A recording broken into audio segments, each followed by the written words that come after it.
And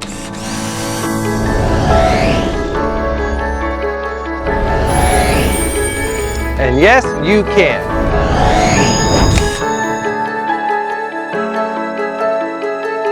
Hi friends, I'm Les Mood, your host. Welcome to the Energy Independent Show, where we cover product reviews, interviews, and hot news.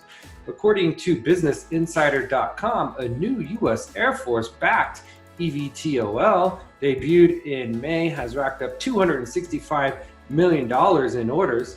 A new electric hybrid vertical takeoff and land aircraft, or eVTOL, was announced in May, and with backing from the U.S. Air Force and NASA. The Regal from Sabre Wing Aircraft Company promises to revolutionize regional air freight with a carrying capacity of up to 10,000 pounds and the ability to access remote locations. According to electric.com, Audi tests new bi-directional charging for electric cars to store solar energy, increasing network stability, lowering electric cost, and contributing to climate protection. That is the vision that Audi and the Hager Group are pursuing. The incorporation of the electric car into the domestic grid is at the core of an innovative research project on bidirectional charging. This offers major advantages in combination with a photovoltaic system. In particular, excess PV electricity can be stored temporarily and output as needed. Indian EV industry to represent 500 billion rupees opportunity by 2025, COVID-19 notwithstanding, according to a report. India represents the fourth largest automobile market in the world and the second largest two-wheeler market. It also is a country with massive dependency on oil imports, with the US dollar 112 billion import for fiscal year 2019. Pollution is, in many countries or cities of India, reached alarming levels. All these factors combined make a strong case for EV adoption in India. Higher capital expenditures but lower operating expenses for EVs also makes the asset utilization a critical factor. Electric vehicles in India could represent 500 billion rupees opportunity by 2025 with the present and projected level of EV penetration, according to the report launched by the financial services firm Avendus Capital on Thursday. According to CBNme.com, Dubai building 250 megawatt purposed or pumped storage at the hydroelectric power station in Hatta.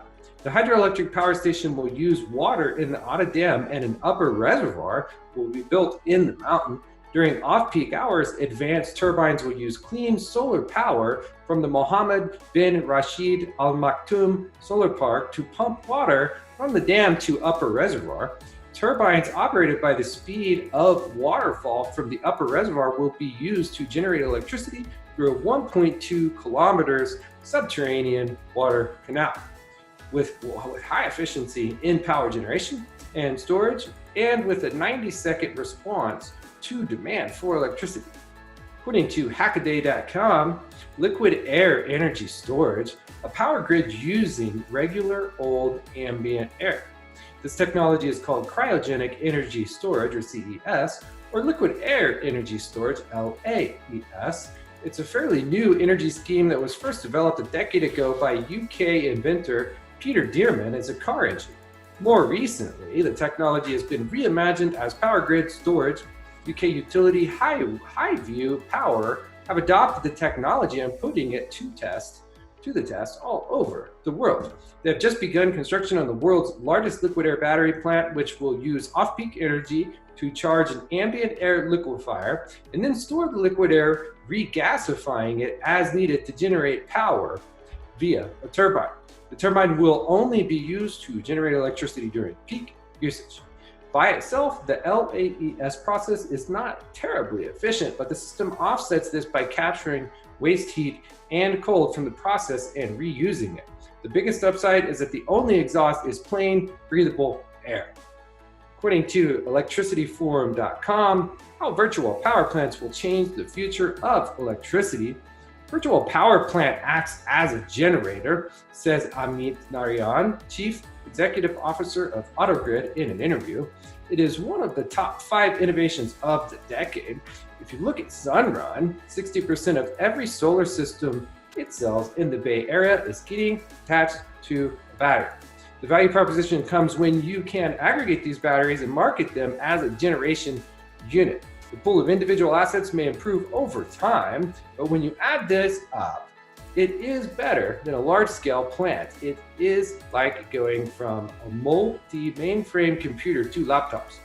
Virtual power plants have the potential to change the energy horizon by harnessing locally produced solar power and redistributing that to where it is most needed, all facilitated by cloud-based software that has a full panoramic view.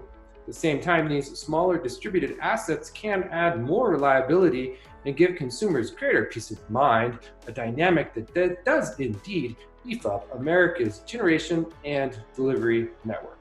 If you're interested in resiliency and energy storage or solar in general, you can visit sunestimator.com for free for us. So if you're interested in solar and storage or resiliency when the power goes down, you can visit sunestimator.com for a free solar quote from a safe distance. That's it for Hot Energy News. Thank you for joining us. Feel free to like, comment, and share, and we will see you soon.